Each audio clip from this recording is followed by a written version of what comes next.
Hello guys, welcome to our channel. This is Teja. ప్రస్తుతం మనతో పాటు సీనియర్ జర్నలిస్ట్ తాము బాలాజీ గారు. నమస్తే సార్. నమస్తే. సో ఇప్పటివరకు షర్మిల గారు జగన్ని మాత్రమే విమర్శించారు. రీసెంట్గా చంద్రబాబు నాయుడు గారిని విమర్శిస్తున్నారు, ముఖ్యంగా దొంగ అని కూడా చెప్తా ఉన్నారు. అండ్ అలాగే ఇప్పుడు బీజేపీ, జనసేన అలాగే టీడీపీ ఈ రెండు పార్టీలతో కూడా పొత్తులతో పోటీ చేసే అవకాశం కూడా ఉందని చెప్తా ఉన్నారు. సో మరి ఈ రకంగా చూసుకుంటే షర్మిల గారు కాంగ్రెస్ పార్టీలో ఉన్నారు. ఏ రకంగా వీళ్ళని ఇంకా అడ్డుకునే అవకాశం ఉంటుంది? అంటే నిన్న షర్మిల ఫస్ట్ టైం చంద్రబాబు మీద డైరెక్ట్గా ఫోకస్ చేస్తూ మాట్లాడింది. చంద్రబాబు, పవన్ కళ్యాణ్, బీజేపీ ముగ్గురు పెద్ద దొంగలు అనేసి ఆమె చెప్పింది. అంటే ఫస్ట్ టైం చంద్రబాబుని దొంగ అంటూ ఆమె మాట్లాడింది. ఇప్పటివరకు ఆమె విమర్శలన్నీ కూడా జగన్ మీదే ఫోకస్గా ఉన్నాయి. జగన్ వెన్నుపోటుదారుడని, జగన్ 420 అని ఇలాగా కూడా ఆమె వెళ్ళి మాట్లాడింది. ఎక్స్ట్రీమ్స్కి వెళ్ళి కూడా జగన్ మీద ఆమె అటాక్ చేస్తుంది. చివరికి ఎవరు విమర్శ చేయని జగన్ ఒక క్రిస్టియను, ఆయన మణిపూర్లో క్రిస్టియన్స్ మీద దాడులు జరుగుతుంటే, చర్చిల మీద అక్కడ అటాక్స్ జరుగుతుంటే దాన్ని ఖండించలేదని కూడా ఆమె మాట్లాడింది. ఆ విషయాన్ని ఇప్పటివరకు చంద్రబాబు కానీ పవన్ కళ్యాణ్ కూడా మాట్లాడలేదు. అంటే క్లియర్గా జగన్ బేస్ ఏదైతే ఉందో, జగన్కి ఏ సామాజిక వర్గాల బేస్ ఉందో ఆ సామాజిక వర్గాల బేస్ని అటాక్ చేసే వ్యూహాన్ని షర్మిల ఎంచుకునింది. ఎందుకంటే జగన్కి క్రిస్టియన్ సామాజిక వర్గం చాలా స్ట్రాంగ్గా బేస్ ఉంటుంది. దాన్ని అటాక్ చేయడానికి కూడా షర్మిల ఏమాత్రం సందేహించకుండా అటాక్ చేసింది. రెండోది, బ్రదర్ అనిల్ కూడా పాస్టర్లతో సమావేశం ఏర్పాటు చేసి డైరెక్ట్గా జగన్ మీద అటాక్ చేయట్లేదు, కానీ ఇండైరెక్ట్గా ఈ బలవంతుడు, బలహీనుడు ఇలాంటి భాష మాట్లాడుతూ బైబిల్ నుంచి కొటేషన్లు చెప్తూ బలవంతుల్ని దించాలంటే బలహీనులకే సాధ్యమవుతుందని ఇట్లాంటివో చెప్తూ ఇండైరెక్ట్గా అదే చేస్తూ వస్తున్నాడు. సో క్లియర్గా షర్మిల జగన్ని టార్గెట్ చేసి జగన్ని సోషల్ బేస్లో ఒక డెంట్, అంటే ఒక పగుళ్ళు క్రియేట్ చేసి అందులో కొంత తాను పొందాలన్న వ్యూహం ఇప్పటి వరకు మనకు కనబడుతుంది. కానీ నిన్న చూసినప్పుడు ఆమె చంద్రబాబును కూడా అటాక్ చేయాల్సి వచ్చింది. దీనికి ప్రధాన కారణం ఏంటంటే, నేషనల్ వైడ్గా కాంగ్రెస్కి ప్రధాన శత్రువు బీజేపీని. ఎందుకంటే బీజేపీ గోలే కాంగ్రెస్ విముక్త భారత్, కాంగ్రెస్ ముక్త భారత్ అనేది స్లోగన్. అంటే కాంగ్రెస్ లేని ఇండియాని క్రియేట్ చేయాలనేది బీజేపీ గోల్ పెట్టుకున్నది. కాబట్టి ఆటోమేటిక్గా కాంగ్రెస్కి ప్రధాన శత్రువు బీజేపీనే ఉంటుంది. కాబట్టి అక్కడ కూడా ఆంధ్రప్రదేశ్లో కూడా బీజేపీకి యాంటీగా మాట్లాడకుండా ఉండే పరిస్థితి లేదు. రెండోది, జగన్ మాత్రం విమర్శిస్తే ఆమెకి ఇబ్బంది అవుతుంది. ఎందుకంటే ఆమె చెప్తున్నది ఏంది, రాష్ట్రానికి ప్రత్యేక హోదా రాలేదు, తర్వాత మన విశాఖ ఉక్కు కర్మాగారాన్ని ప్రైవేటైజ్ చేస్తున్నారు, విభజన హామీలు ఏవి నెరవేర్చలేదు, దాదాపు 12 నుంచి 15 లక్షల కోట్ల విభజన హామీలు ఉన్నాయి, అవేవి నెరవేర్చలేదు. అట్లాగే రాజధాని, అమరావతి రాజధాని ఇవ్వకుండా 3 రాజధానుల పేరుతో డ్రామా ఆడాడు జగన్. ఇవన్నీ ఆమె ఇలాంటివి అనేక విషయాలు ఆమె మాట్లాడుతుంది. ఇవన్నీ కూడా బీజేపీతో లింక్ అయిన విషయాలే, జగన్ చేతిలో ఉండే అంశాలు కాదు. ఒక రాజధాని వరకే వదిలేస్తే మిగతావన్నీ కూడా ప్రత్యేక హోదా జగన్ ఏం చేయలేడు, తర్వాత ఉక్కు కర్మాగారాన్ని ప్రైవేటైజ్ని ఆపడం జగన్ వల్ల కాదు, ఇంకా విభజన హామీలు కూడా జగన్ ఏం చేయలేడు. అవన్నీ కూడా కేంద్రం ఇవ్వాల్సిందే. జగన్ చేయాల్సింది ఏంటంటే కేంద్రంతో పోరాడే విషయాన్ని జగన్ చేసి ఉండాలి. అంటే పోరాడాలి కేంద్రంతో. అది చేయలేదు జగన్. కేంద్రంతో పోరాడకుండా జగన్ ఏం చేస్తాడంటే రిక్వెస్ట్ చేయడం మాత్రమే చేస్తూ వచ్చాడు. ఆ రిక్వెస్ట్ వల్ల కొంతవరకు కొన్ని ఫండ్లు రావడం, కొన్ని అప్పులకి పర్మిషన్లు ఇవ్వడం, కొన్ని స్కీమ్స్కి ఫండ్స్ తెచ్చుకోగలడం, ఇవి చేయగలిగాడు జగన్ ఎందుకు నువ్వు పోరాడలేదు అన్నప్పుడు జగన్ సమాధానం ఏంటంటే, కేంద్రంతో పోరాడే పరిస్థితి మనకు లేదు. ఎందుకంటే కేంద్రం మీద డిపెండ్ అయిన రాష్ట్రం మనం. కాబట్టి కేంద్రంతో గొడవ పెట్టుకుంటే మనకు ఫండ్స్ రావు. కాబట్టి నేను కేంద్రంతో మంచిగా ఉన్నాననేది చెబుతున్నాడు. అయితే దాంట్లో ఇంకొక హిడెన్ కారణం కూడా ఉంది. అది అందరికీ తెలిసిన కారణమే, ఆయన చెప్పని కారణం. అదేంటంటే ఇతని మీద దాదాపు 18 కేసులు ఉన్నాయి. ఈ 18 కేసుల్లో ఈడీ, సిబిఐ చాలా తీవ్రంగా ముందుకెళ్ళే పరిస్థితి ఉంది. ఒక్కసారి కానీ మోడీ పగ్గాలు వదిలితే ఆ 2 జాగిలాల్లాగా వెంటబడతాయి.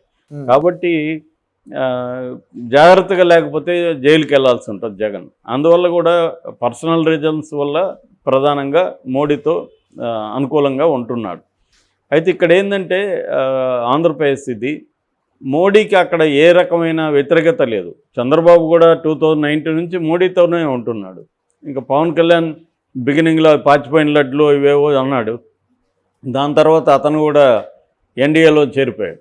కాబట్టి ఏ రకమైన మోడీ వ్యతిరేకత అక్కడ లేదు. ఇప్పుడు ఈమె మోడీకి యాంటీగా మాట్లాడడం అనేది స్టార్ట్ చేసింది. స్టార్ట్ చేసినప్పుడు జగన్ ఒకనే ఇన్ని రోజులు మెయిన్ టార్గెట్ చేసింది. ఎప్పుడో నామకే వస్తే మన చంద్రబాబు పేరు ఎత్తేది. ఇప్పుడు ఆమెకి అనివార్యంగా ఆమె చంద్రబాబుని అటాక్ చేయాలన్న సిచ్యువేషన్ ఆమెకు వచ్చింది. ఎందుకంటే డైరెక్ట్గా చంద్రబాబు ఎన్డీఏలో చేరిపోతున్నాడు. సో అప్పుడు జగన్ కంటే కూడా బీజేపీతో ఎన్డీఏలో చేరిపోయాడంటే డైరెక్ట్ పొత్తులో ఉన్నాడు. జగన్ ఇండైరెక్ట్గా బీజేపీతో అనుకూలంగా ఉన్నాడు తప్ప ఆయన ఎప్పుడు ఆ గవర్నమెంట్లో చేరలేదు, ఎన్డీఏలో చేరలేదు. కాబట్టి ఆటోమేటిక్గా ఇప్పుడు ఆమె విమర్శ చంద్రబాబు మీదకి వెళ్తుంది. సో ఇప్పుడు 3 కూటములుగా ఏర్పడిపోయాయి ఆంధ్రప్రదేశ్లో. జగన్ వైసీపీ ఒక పార్టీ, తర్వాత చంద్రబాబు, పవన్ కళ్యాణ్, మోడీ అంటే బీజేపీ, టీడీపీ, జనసేన, ఈ 3 ఒక కూటమి. ఇటు కాంగ్రెస్, కమ్యూనిస్ట్ పార్టీలు, ఇవి కాకుండా ఇంకా చిన్న చిన్న పార్టీలు కలిపి జై భారత్, మన జేడి లక్ష్మీనారాయణ వాళ్ళు కలిసి ఏదో 11 పార్టీలు అంటున్నారు. అవన్నీ పెద్దగా ప్రభావితం చూపించే పార్టీలు కాదు. అవంతా అన్నీ కలిసి కూడా 1% పైన ఓట్లు వచ్చే పరిస్థితి లేదు ఆ పార్టీలకి. కాబట్టి వాటిని మనం పరిగణించాల్సిన అవసరం లేదు.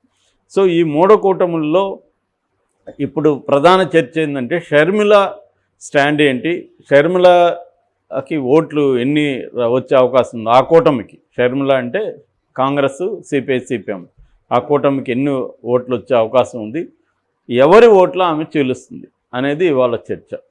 సో ఈ యాంగిల్లో చూసినప్పుడు షర్మిలాకి ఓటు వేయడానికి ప్రాతిపదిక అక్కడ జనాలకి ఏమి లేదు. కాంగ్రెస్కి ఓటు ఎందుకు వేయాలి? అక్కడ క్లియర్గా 2 శిబిరాలు ఉన్నప్పుడు, ఆ 2 శిబిరాలు బలంగా ఉన్నప్పుడు ఒక శిబిరం వద్దనుకుంటే ఇంకొక శిబిరానికి వేస్తారు. జగన్ వద్దనుకునే వాళ్ళు తెలుగుదేశం, జనసేన, బీజేపీ కూటమికి వేస్తారు. కానీ ఈమెకి ఎందుకు వేస్తారు? ఈమెకి వేయడం వల్ల ఏం లాభం వస్తుంది? ఏమేమి అధికారంలోకి వచ్చే పరిస్థితి లేదు.